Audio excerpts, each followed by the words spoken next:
En tant que ministre et conseiller personnel de Monsieur le Président Dadis et du ministre de la Défense, je voudrais que vous nous parliez des préparatifs de la candidature du président Moussa Dadis Camara, puisque vous partagiez toutes les informations.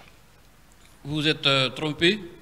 Je n'ai jamais été conseiller de l'un ou de l'autre, des personnalités que vous venez de citer. La fonction précise, c'était ministre de la Communication auprès du président du CNDD et du ministre de la Défense.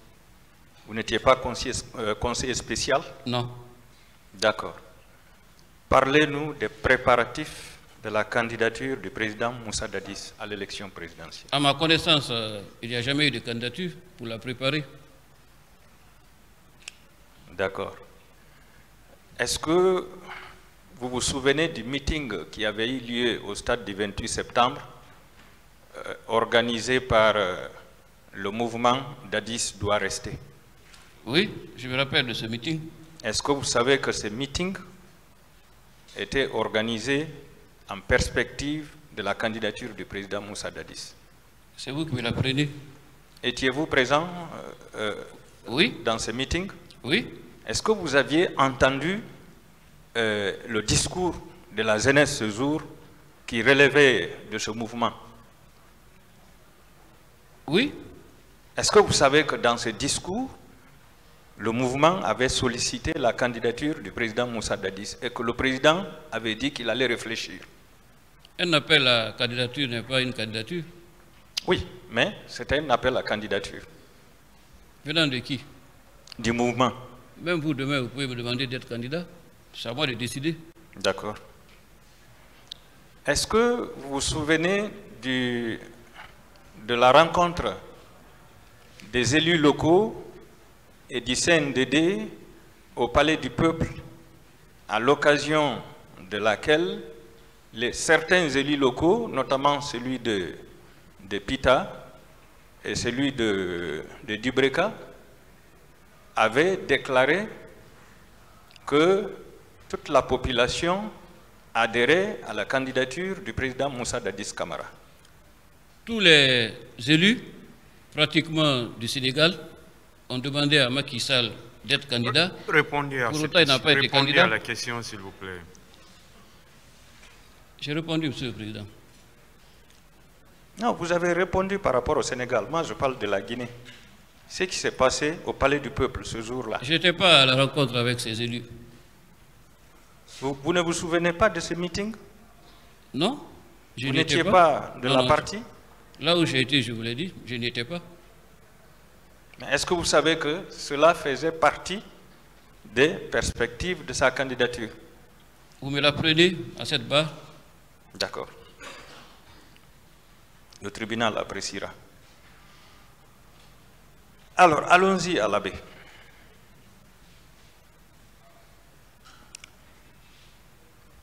À l'abbé, comme le confrère le disait, le président était allé pour défier l'opposition. Est-ce que ce meeting qui a été organisé à l'Abbé n'était pas le début de la tournée qui avait été effectuée par le général Konaté et son équipe pour encourager la population à soutenir la candidature du président Moussa Dadis? Je ne discute pas de votre compréhension des événements ni de vos convictions personnelles.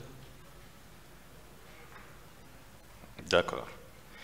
Alors, tout à l'heure, c'est une question posée par mon excellent confrère de l'autre côté,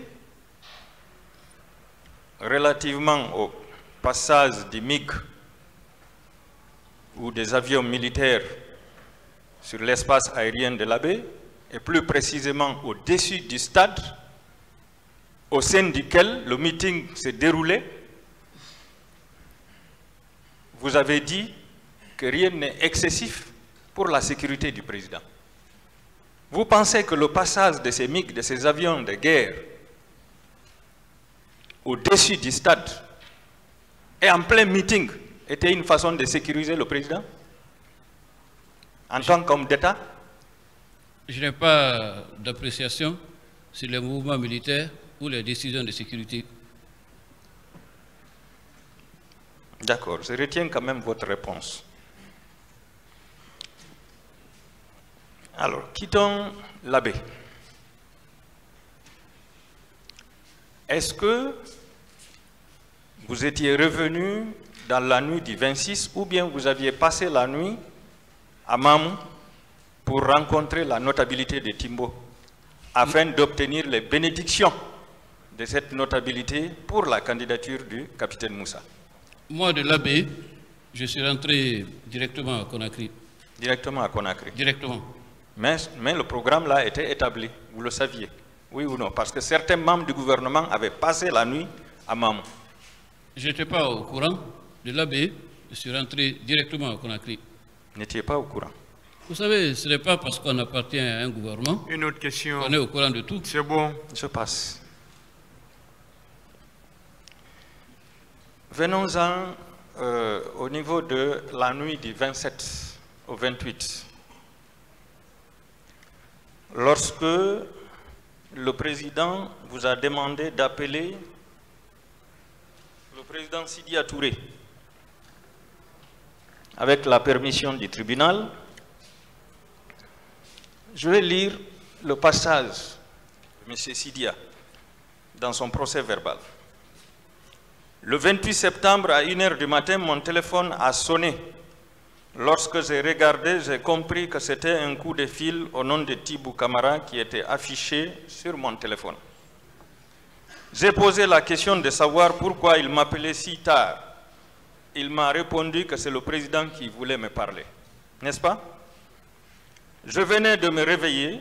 J'ai dit quel président? Il m'a répondu que c'était le président Dadis. Dans notre conversation, Dadis m'a demandé de faire empêcher le meeting qui était prévu dans la matinée au stade.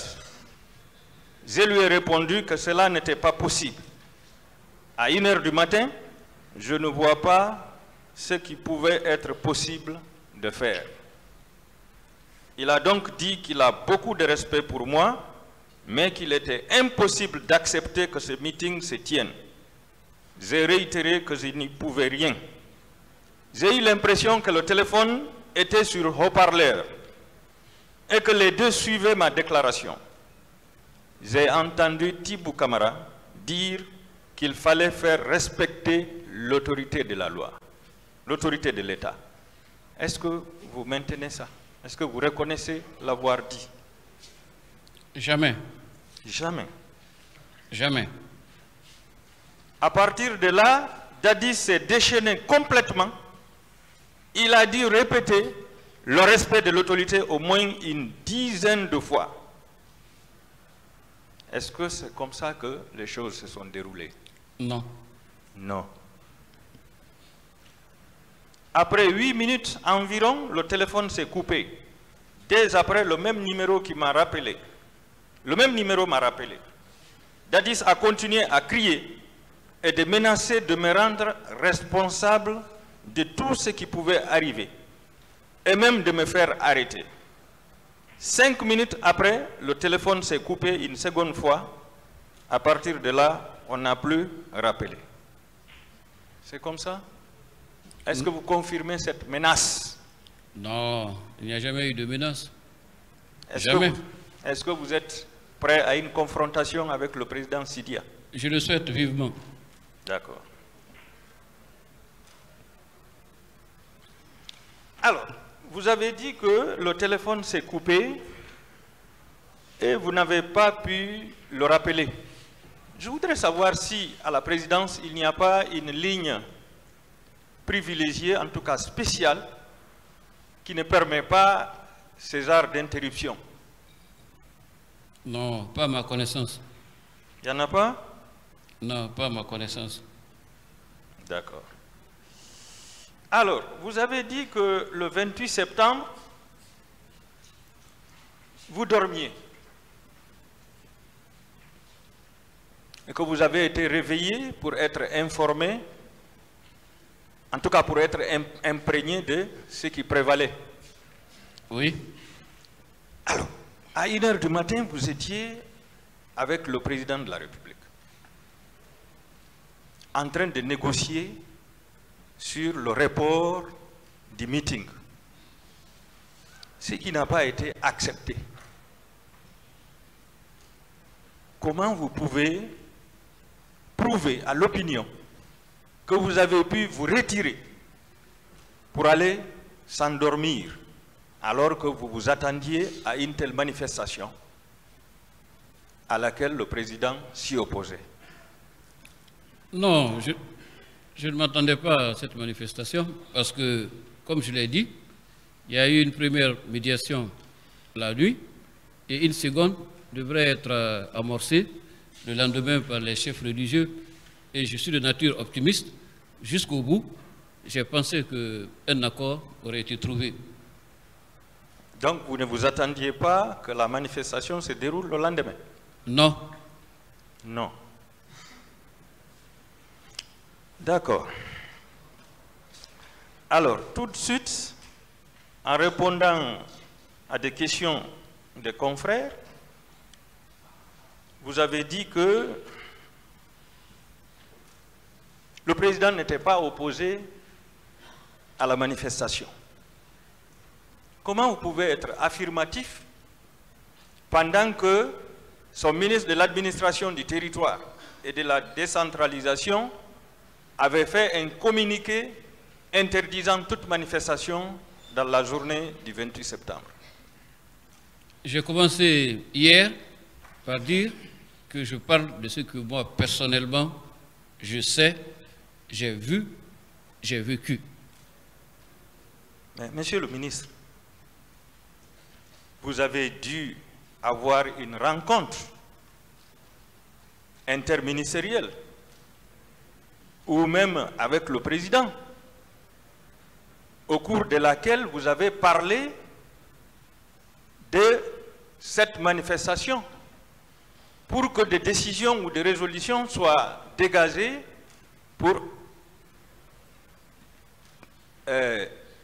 ordonner au ministre de l'administration du territoire de faire un communiqué afin d'interdire toute manifestation, ordonner également au ministre du Travail et de la Fonction publique afin qu'il indique que cette journée était chômée férié, et en même temps au ministre de la Jeunesse et du Sport pour que ce dernier fasse un communiqué pour dire que le stade n'était pas disponible, qu'il était fermé. Il a fallu quand même une rencontre gouvernementale au cours de laquelle vous ne pouviez pas être absent, monsieur le ministre. Oui ou non?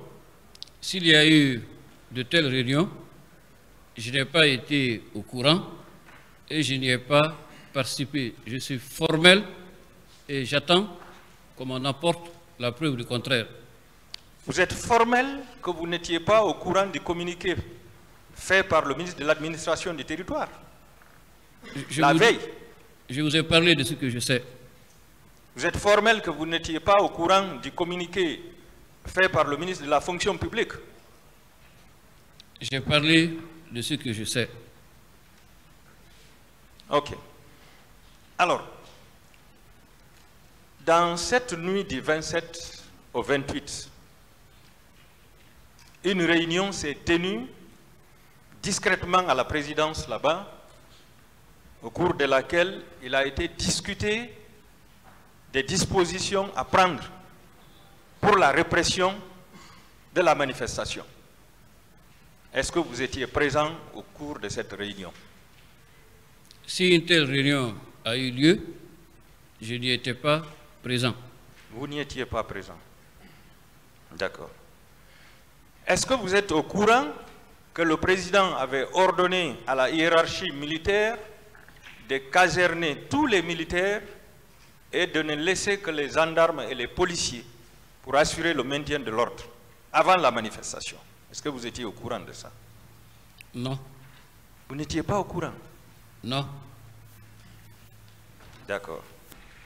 Alors, étant proche de Monsieur le Président tous les jours, est-ce que vous savez que la garde présidentielle ne relevait que du président? Je ne connais pas l'organisation interne, propres à la sécurité du président de la République. Ce n'est pas de mon ressort. Ce n'est pas de votre ressort. Non. En tant que ministre de la Communication. Sans portefeuille, oui. D'accord. Alors, le 28 septembre, Monsieur le ministre, connaissant votre proximité avec le président et votre proximité avec le ministre de la Défense, étant donné que le ministre de la Défense était absent de la capitale, il était à l'intérieur du pays, est-ce que dans la matinée du 28 septembre, vous n'étiez pas avec le président Moussa Dadis? Est-ce que vous n'aviez pas effectué le déplacement du camp Alpha Yaya vers le stade, ensemble dans sa voiture? Non, je vous ai dit là où j'étais dans la matinée du 28. Est-ce que vous pouvez apporter la preuve que dans cette journée, vous n'étiez pas ensemble? Bien sûr. Vous pouvez apporter la preuve? Bien sûr, c'est tellement facile. C'est comment? Ce n'est pas à vous de le rappeler, s'il vous plaît. Vous avez posé toutes vos questions, personne ne vous l'a rappelé. Tout le monde sait que c'est un témoin qui est là. S'il vous plaît. Merci. Je continue. Monsieur le ministre, quand cette tragédie a eu lieu, vous avez dit que vous avez été appelé par Monsieur le Président, Oui. qui a envoyé le secrétaire au conflit, chargé des conflits. Vous cherchez. Quand vous êtes venu le trouver, il ressemblait à un homme complètement déçu ou bien il était content? Je crois l'avoir dit hier, mais si vous le souhaitez, je peux encore reprendre ce que j'avais dit hier. Il était déçu. J'ai trouvé un homme dévasté. Est-ce que sur le champ, il a extériorisé les dispositions qu'il allait prendre pour mettre aux arrêts les responsables de cette tragédie? Non, nous n'avons pas parlé de ça. D'accord. Toujours en narrant les faits, vous avez dit que certainement, ceux qui étaient en train de lui faire le compte-rendu, ce sont ces personnes qui étaient déployées sur les lieux. Quand il disait que les gens sont morts par bousculade, et vous, vous avez répliqué en disant qu'il y a des gens qui sont morts par balle. Alors, est-ce que vous pouvez nous identifier ces personnes pour le tribunal et pour les victimes? Puisque s'il y a compte-rendu, c'est qu'il y a eu mission, Monsieur le ministre. Oui ou non? Non, ce n'est pas ma compréhension des faits. Non. Ceux qui disaient au président, Monsieur le Président, les gens sont morts par bousculade. Vous l'avez dit hier, que certainement c'est ceux qui étaient déployés sur le terrain. Est-ce que vous pouvez les identifier, ne serait-ce que 2 ou 3 personnes pour le tribunal? J'ai déjà répondu à cette question. Vous ne pouvez pas? Non. D'accord. Est-ce que pour vous, un compte-rendu, quand quelqu'un fait un compte-rendu, est-ce que cela ne veut pas dire qu'il avait reçu une mission? Tous les chefs d'État, quotidiennement, ont des comptes rendus de tout ce qui se passe dans le pays. Oui, mais compte-rendu, c'est après une mission. Pas forcément. Pas forcément? Non. Dans l'administration, en tout cas. Alors là, non, non, non, non. Quand on fait un compte-rendu, techniquement... Une autre question. D'accord. Je passe. Monsieur le ministre, est-ce que vous étiez allé au stade quand vous avez appris cette tragédie, après votre rencontre avec le président? Non, je n'ai jamais été au stade, ni avant, ni pendant, ni après. Est-ce que vous étiez allé à la morgue de Donka et à la morgue d'Ignace Dine? Non. Vous n'étiez pas allé? Non. Lors du passage des présidents, burkinabés et d'Addis à l'hôpital Donka. Vous étiez avec eux? Je crois que lorsqu'il a été à Donka, une fois, avec une équipe de journalistes, j'étais dans mon rôle, j'étais avec lui. Mais je ne me souviens pas s'il était avec un chef d'État. Mais j'étais quand même avec lui. Lorsqu'il a rendu visite aux blessés à l'hôpital Donka avec une équipe de médias. Il était avec le président burkinabé. D'accord. Vous étiez ensemble? Au cours de la visite de Donka, j'y étais. Vous avez vu les blessés? Ceux qu'il a rencontrés, oui. Vous avez vu les morts ce jour? Non. Non. D'accord. Alors, lorsque le président,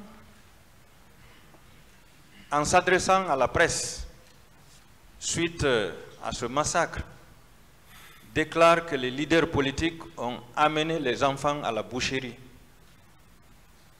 en tant que ministre de la Communication, qu'avez-vous fait pour rectifier ces tirs, monsieur le ministre? Qu'est-ce que j'aurais pu faire? Un ministre ne peut pas recadrer un chef d'État, c'est l'inverse qui est possible. Quelle a été votre appréciation? Je n'ai pas d'opinion personnelle. Vous n'avez pas d'opinion personnelle? Non. Encore. Merci, monsieur le ministre. Je vous remercie, monsieur le président.